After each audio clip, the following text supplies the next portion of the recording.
Hello friends, இன்றைக்கி நம்ம சின்ன வெங்காயமும் பூண்டும் வச்சு வத்தக்குழம்பு எப்படி பண்ணுறதுன்னு பார்க்கலாம். இதை மாதிரி வத்தக்குழம்பு பண்ணி வச்சிங்கன்னா நீங்கள் 1 மாதம் 2 மாதம் ஆனாலும் கெட்டே போகாது, ரொம்ப நல்லா இருக்கும். எப்படி பண்ணலான்னு பார்க்கலாமா? நான் நல்லா 100 கிராம் நல்லெண்ணெய் விட்டுக்கிறேன். எண்ணெய் காஞ்ச உடனே நம்ம கடுகு தாளிச்சுக்கலாம். கடுகு பொரிஞ்ச உடனே நம்ம கொஞ்சம் வெந்தயம் போட்டுக்கலாம்.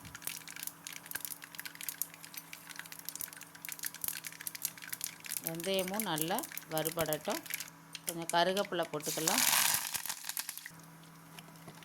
கொஞ்சம் பெருங்காயத்தூள், கட்டி பெருங்காயத்தை பொடி பண்ணி வச்சுருக்கேன், அது போட்டுக்கலாம்.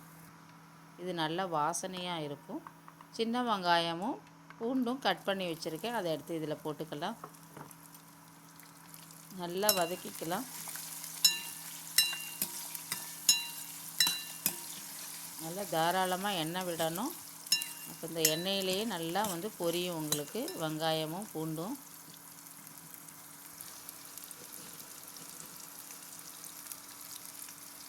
தேவைக்கேற்ப கல் உப்பு போட்டுக்கிறேன்.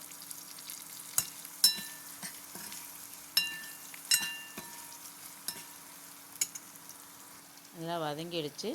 இப்போ கொஞ்சம் மஞ்சத்தூள் போட்டுக்கலாம்.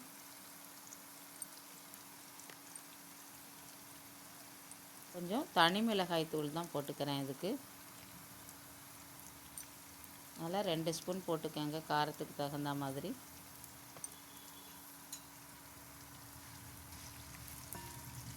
போட்டு நல்லா இதை மிக்ஸ் பண்ணிக்கலாம். நல்லா நான் ஒரு சின்ன நார்த்தங்காய் சைஸ் புளி ஊற வச்சு நல்லா கூழாக கரைச்சி வச்சுருக்கேன், அதை எடுத்து நம்ம இதில் ஊற்றிக்கலாம்.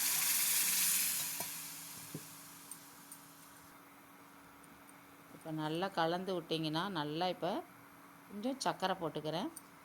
இப்போ நல்லா கலந்து விட்டிங்கன்னா நல்லா இப்போ நீர்க்க தான் இருக்கும். இப்போ பாருங்கள், தண்ணியாக இருக்குது பாருங்கள். இது பாருங்கள், நல்லா கொதிக்க கொதிக்க நல்லா கெட்டியாக ஆகிடும் இந்த குழம்பு. அந்த அளவுக்கு நம்ம குழம்பு நல்லா வெத்த வைக்கணும். நல்லா கொதிக்கிறது பாருங்கள். இது மாதிரி நல்லா கொதித்து எண்ணெயெல்லாம் மேலே வரும். அந்த டயத்தில் நம்ம அடுப்பை ஆஃப் பண்ணிட்டிங்கன்னா ரொம்ப நாள் ஆனாலும் கெட்டே போகாது. சாதத்தில் பசஞ்சு சாப்பிட சூப்பராக இருக்கும். இந்த பாருங்கள், எண்ணெயெல்லாம் பிரிஞ்சு மேலே வந்துடுச்சு. நல்லா கெட்டியாக எடுத்து பாருங்கள். இட்லி தோசைக்கு கூட தொட்டுக்கலாம், நல்லாயிருக்கும். நல்லா கெட்டியாகி எண்ணெயெல்லாம் மேலே பிரிஞ்சு வந்துடுச்சு.